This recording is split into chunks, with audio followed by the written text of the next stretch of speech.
የእማማ ሚዲያ ነው። ራዕያችን የተዋህዶ ሃይማኖታችንን ማስፋፋት፣ ቤተ ክርስቲያናችንንም መጠበቅ።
ወስለተከ እምብዙ ጸማርፈ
ሰማይኩ ጸሎተከ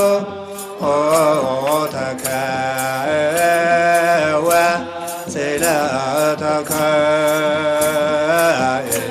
ብዙኃ ጸማርፈ ሰማይኩ ጸሎተከ ወስእለተከ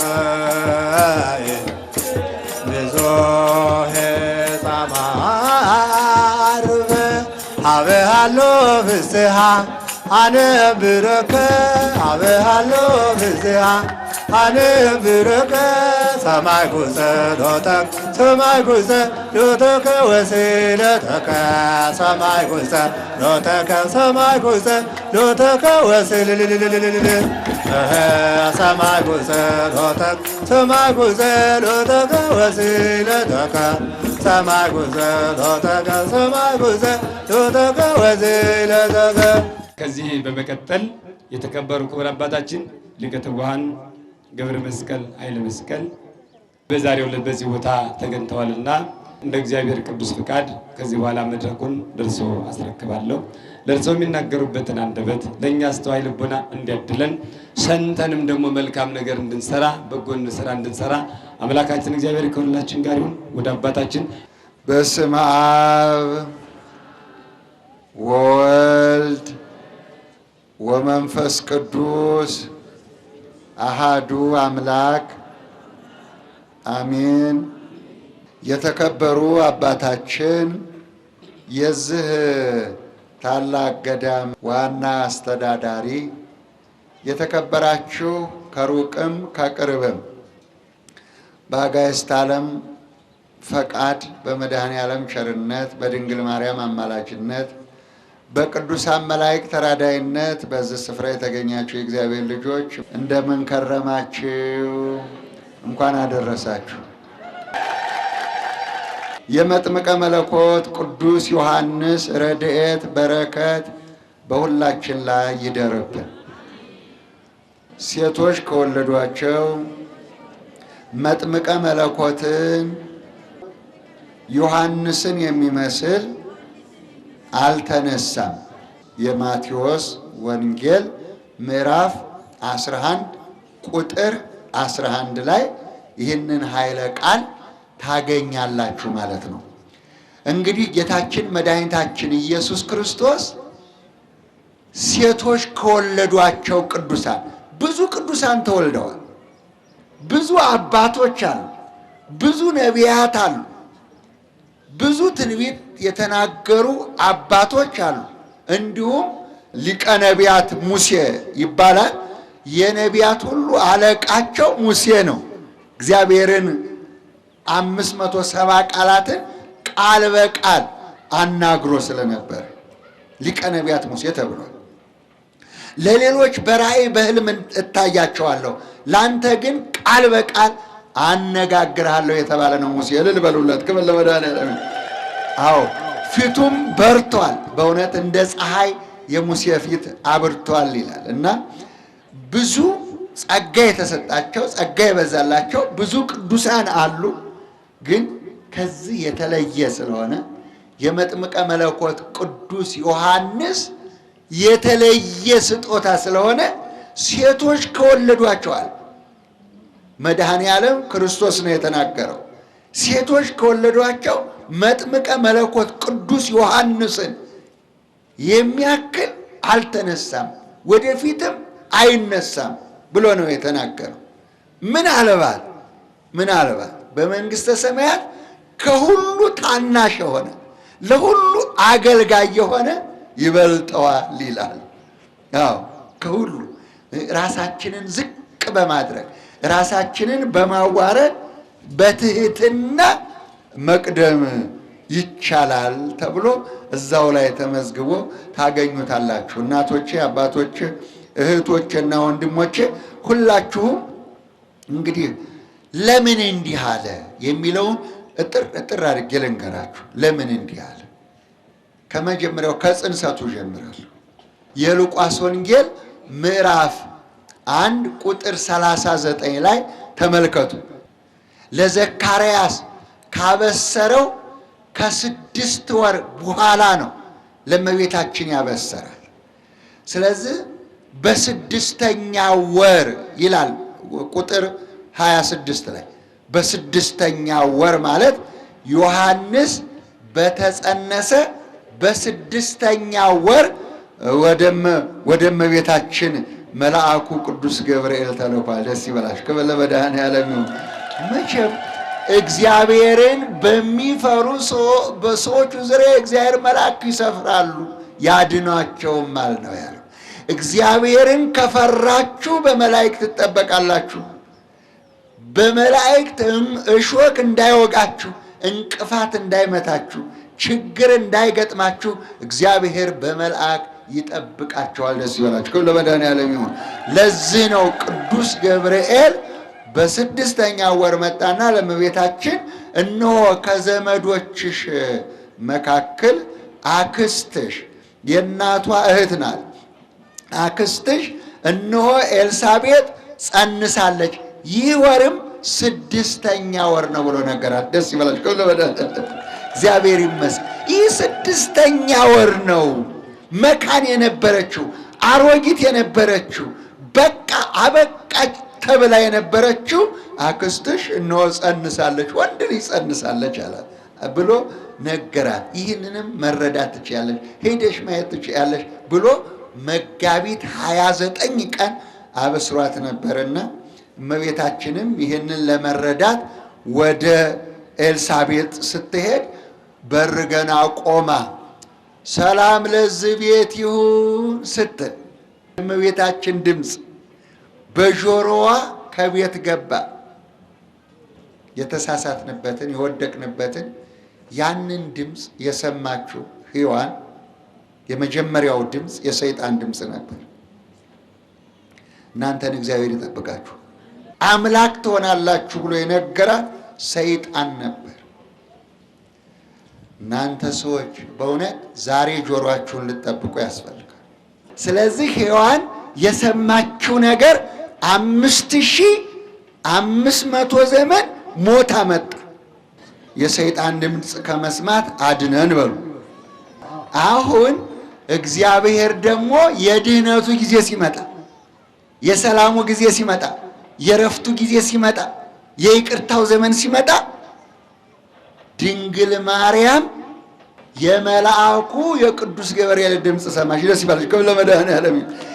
የእመቤታችን ጆሮ የሰማው የገብርኤልን ድምፅ ነው። እኔ በእግዚአብሔር ፊት የምቆመው ገብርኤል ነኝ። ይህንን የምስራች እነግር ዘንድ ከእግዚአብሔር ተልኬ መጥቻለሁ። በእግዚአብሔር ፊት የሚቆመው ገብርኤል ከቅዱሳኑ መላእክት አንዱ ቅዱስ ገብርኤል የነገራትን በጆሮዋ ሰማች። ደስ ይበላችሁ። ክብር ለመድኃኔዓለም። የእመቤታችንና የሔዋን ልዩነት ይሄ ነው። ተቃራኒ ነው። ሔዋን የሰይጣን ድምፅ ሰማች፣ ወደቀች። እመቤታችን የመልአኩን ድምፅ ሰማች። ክብር ለመድኃኔዓለም ይሁን። ትንሣኤያችን ሆነ፣ ሕይወት ሆነ ማለት ነው። ከዛ ደግሞ ኤልሳቤጥ ደግሞ የእመቤታችንን ድምፅ ሰማች።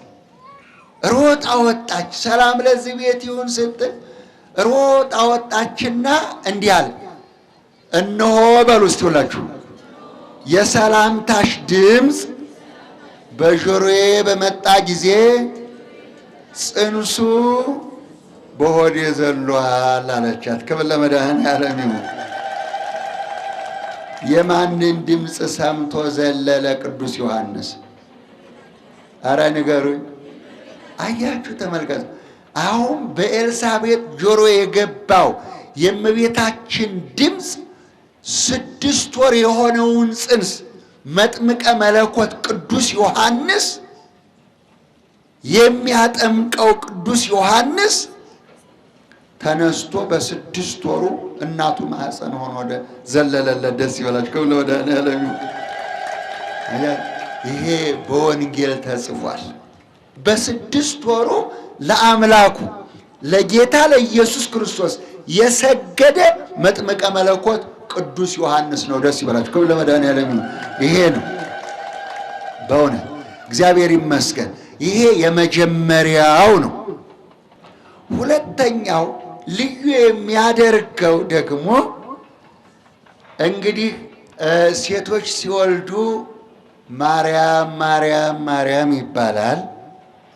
እንዲሁም ሴቶች ከመንደር ተሰብስበው ያዋልዳሉ አይደለም? እስካሁን ድረስ ያው የማርያም ስም ይጠራል። ሴቶች ይሰበሰባሉ። ምጥ የተያዘች ሴት ትወልዳለች። ቅዱስ ዮሐንስን ያዋለደችው ግን ድንግል ማርያም ናት። ደስ ይበላችሁ። ለመድኃኔዓለም 3 ወር ተቀምጣ ሚያዝያ፣ ግንቦት፣ ሰኔ ተቀምጣ ሰኔ 30 ቀን መጥምቀ መለኮት ቅዱስ ዮሐንስን ያዋለደችው ድንግል ማርያም ናት። ክብር ለመድኃኔዓለም ይሁን። ሌላው ለየት የሚያደርገው በኢየሩሳሌም ይህ ቅዱስ ዮሐንስ ሄሮድስ ልጆቹን ሕፃናቱን ሲፈጅ ጌታ ኢየሱስ ክርስቶስ በ2 ዓመቱ ወደ ግብፅ ነበር የተሰደደው በ2 ዓመቱ። ቅዱስ ዮሐንስ ደግሞ በ2 ዓመት ከ6 ወር ነው። የ2 ዓመት ከ6 ወር ሕፃን ሆኖ እናቱ ኤልሳቤጥ ይዛው ሄዳ ነበር፣ ወደ በረሃ ይዛው ሄዳ ነበር። ስለዚህ ማምጣት አልችልም፣ እናቱ ይዛው ወደ በረሃ ሄዳለች ቢላቸው አይ እንግዲያው ልጅን ማቅረብ ካልቻልክ ብለው አጋድመው በቤተ መቅደስ አርደውታል። እስከ ዘካርያስ ደም ድረስ የሚለው ይህን ነው። እና አባቱ ሰማዕት ሲሆን ቅዱስ ዮሐንስ ግን በኢየሩሳሌም እና በፍልስጤም ወሰን ላይ ነቢዩ ዳዊት ንጉሥ ዳዊት ጎልያድን አንገቱን በቆረጠበት ወንዝ ሸለቆ አካባቢ አይነ ከርም ትባላለች አንዲት ድንጋይ አለች፣ ቅዱስ ዮሐንስ የተሰወረበት። ያቺ ድንጋይ ሳይከፍቷት ወይንም ሳይዘጓት ራሷ ነች የምትከፈትም ራሷ ነች የምትዘጋ። አሁን የኤልሳቤጥ መቃብርም የሚገኘው እዛ ቦታ ገዳም ነው። ድንጋዋ 3 ክፍል አላት ወደ ውስጥ። ከአለቱ ከድንጋው ስር ደግሞ በውጭ ቁርቁር ያለች ንጹህ ውሃ ተፈሳለች። ውሃው ከዛው ካለት መኖሪያው ድንጋይ ውስጥ ጠላት ምናምን ቢመጣ ድንጋው ይዘጋል፣ ገደል ነው የሚመስል። ውስጥ ግን ሰው አለ። ኤልሳቤጥ ከልጇ ጋር አለች። ሲከፈት ደግሞ እዛች ከአልወት ውስጥ የምትወጣው እዛችሁ በር ላይ ነው የምትፈሰው። ያችን ጠበል ውሃ ይጠጣሉ። ውሃቸው እዛው ነው። ምግባቸውን እግዚአብሔር ይሰጣቸዋል። በዚህ ዋሻ ውስጥ ከኤልሳቤጥ ጋራ ዮሐንስ ያደገበት ቦታ በረሃ ልዩ የሆነ ቦታ በዚህ ይገኛል። በኢየሩሳሌም አይነ ከርም የሚባል ቦታ ላይ ይገኛል። ደስ ይበላችሁ። ይህም ልዩ ያደርገዋል። ክብር ለመድኃኔዓለም። እስመ ቀርበቲቲ መንግሥተ ሰማያት፣ መንግሥተ ሰማያት ቀርባለችና ንስሐ ግቡ እያለ ወደ ዮርዳኖስ መጣ ይላል። እናቱም እዛው በረሃ ሆኖ ነው የሞተችበት። አባቱ በቤተ መቅደስ ታርዷል። እናቱ እዛው ዋሻ ውስጥ አሁን መቃብሯም እዛው ይገኛል። እዛ ነው የሞተችበት። ነገር ግን በዛ ምድረ በዳ ውስጥ እህል አይበላም፣ ውሃ አይጠጣም። በመንፈስ ቅዱስ ተሞልቶ ነው የሚኖረው። እዛው ተጽፎላችኋል ሉቃስ ወንጌል ላይ ከእናቱ ማህፀን ጀምሮ መንፈስ ቅዱስ ይሞላበታል፣ ወይን ጠጅ አይጠጣም እና እንደ እግዚአብሔር ፈቃድ በመንፈስ ቅዱስ ተሞልቶ ወደ ዮርዳኖስ መጣ ይላል። ወደ ዮርዳኖስ መጣ ምን ሊያደርግ? ሕዝብንና አሕዛብን ሊያስተምር። ሕዝብ የሚባሉት የእግዚአብሔር ልጆች የሚባሉት ናቸው። ሕዝበ እግዚአብሔር የሚባሉት የሚያምኑ ናቸው።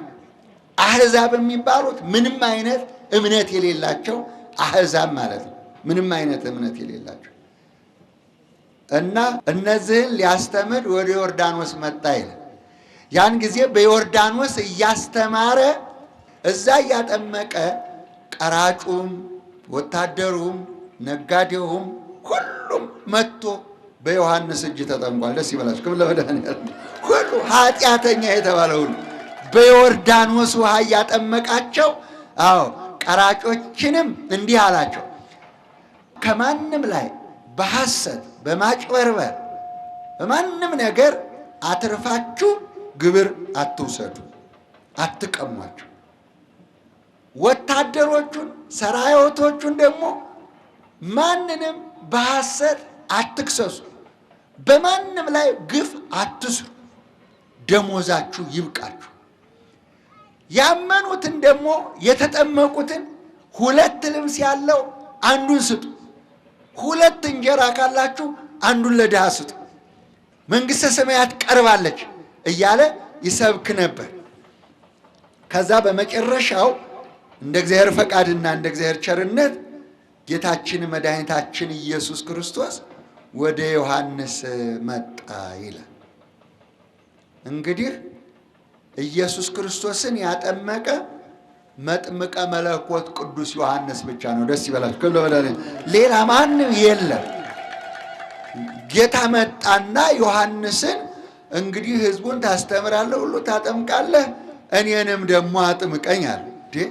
ጌታ ሆይ አንተ እኔን ታጠምቀኛለህ እንጂ እኔ አንተን ላጠምቅ አልችልም አልችልም። ምክንያቱም ቀደም ብሎ በምድረ በዳ እንዲህ ይል ነበር፣ እኔ የእግሩን ጠፈር መፍታት የማልችል ከኔ በኋላ የሚመጣው በእሳት ያጠምቃቸዋል፣ እኔ ግን ለንስሐ በውሃ አጠምቃቸዋለሁ እያለ ይናገር ነበር። አሁን እኔ ላንስ እሱ ሊልቅ ይገባል እያለ ይሰብክ ነበር።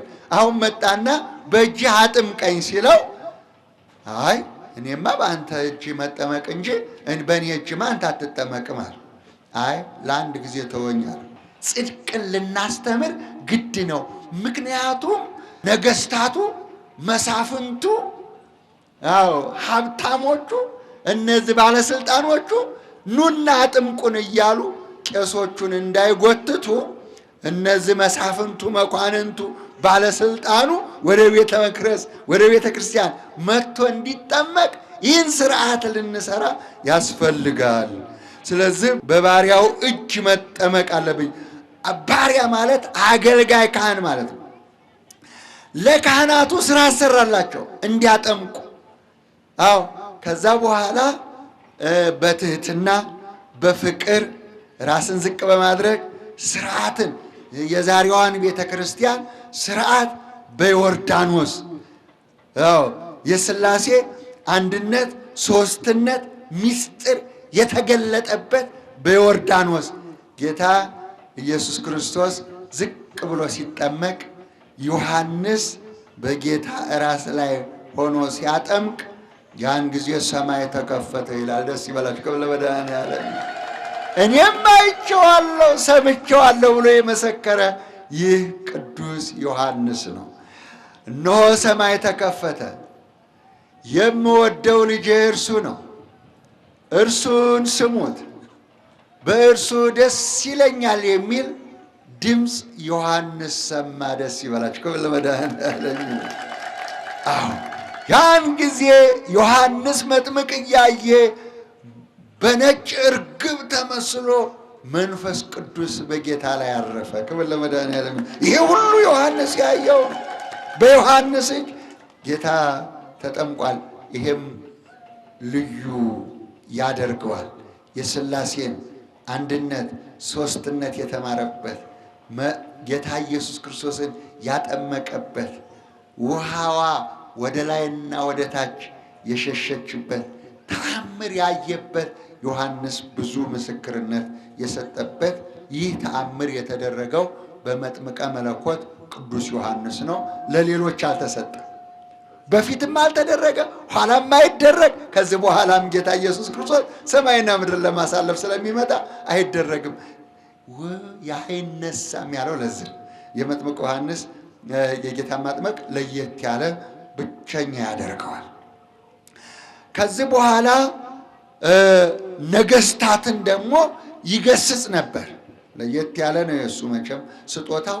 7 ሀብተ ጸጋ ተሰጥቶታል። ደስ ይበላል። ከብለ መድኃኒዓለም 7 ሀብተ ጸጋ ለመጥምቀ መለኮት ቅዱስ ዮሐንስ 7 ሀብተ ጸጋ ተሰጥቶታል እና ሄሮድስን ገሰጸው ይላል።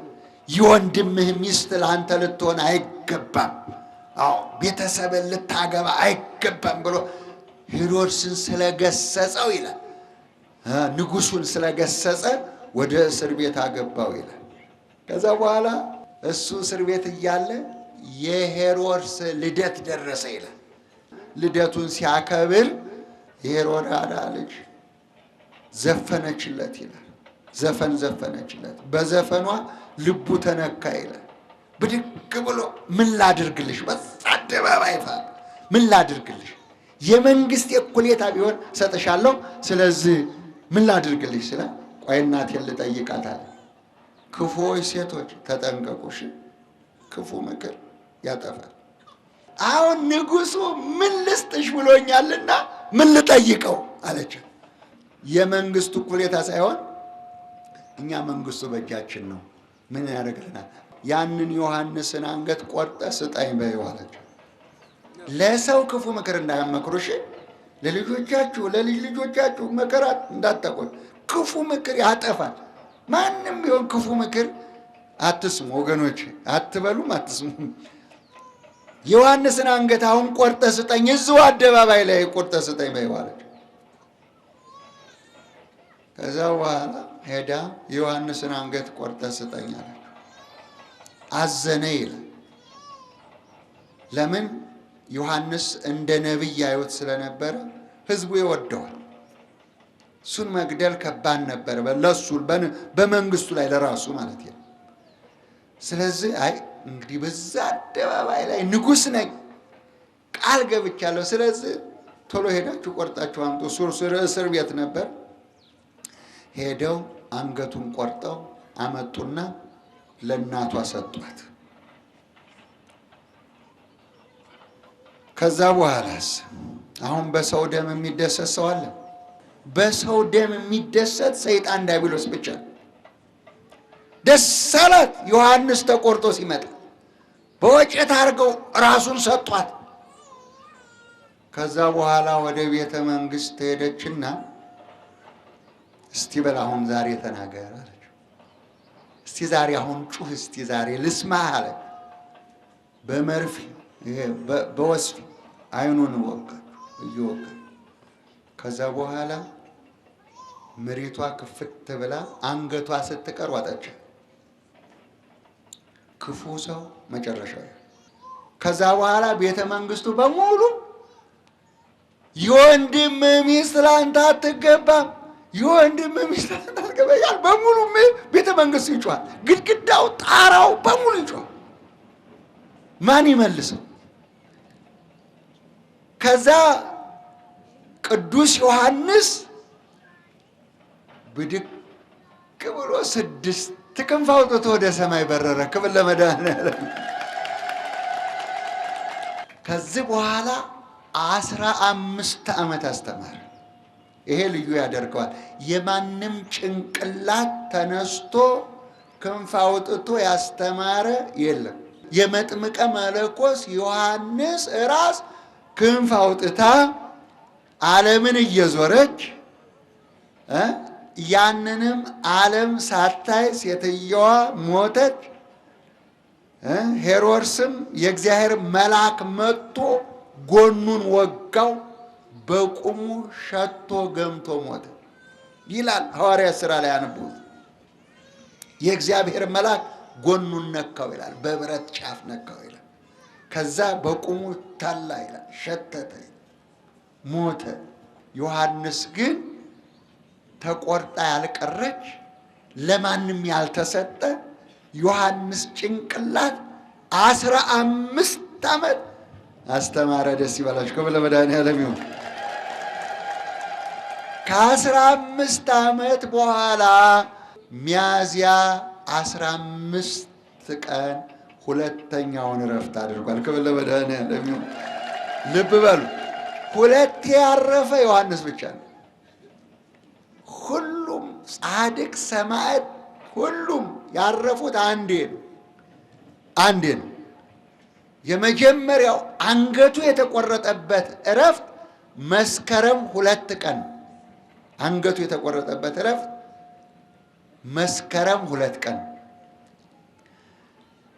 ጭንቅላቱ ደግሞ ከ15 ዓመት በኋላ ያረፈችበት ዮሐንስ መጥምቅ ጭንቅላት ያረፈችው ዛሬ ሁለተኛ እረፍት ነው። ደስ ይበላችሁ። ክብር ለመድኃኔዓለም። ሁለተኛ አሁን የነገርኳችሁ በሙሉ ከጽንሰቱ ጀምሮ እስከዚች ሁለተኛዋ እረፍት ድረስ ለመጥምቀ መለኮት ቅዱስ ዮሐንስ ልዩ ያደርገዋል።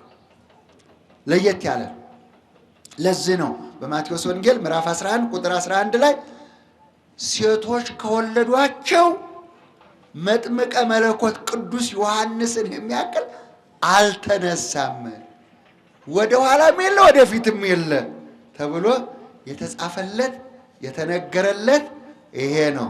እግዚአብሔር የተመሰገነ ይሁን። ላስተማረን፣ ለመከረን፣ ለገሰጸን ለልዑል አምላካችን ክብር ምስጋና ይድረሰው። ማን ይመስገን? አመስግኑት እግዚአብሔርን በእልልታ ልላችሁ። ቀሪ በረከት አንድነት ያድርግልን። አቡነ ዘበሰማያት አባታችን ሆይ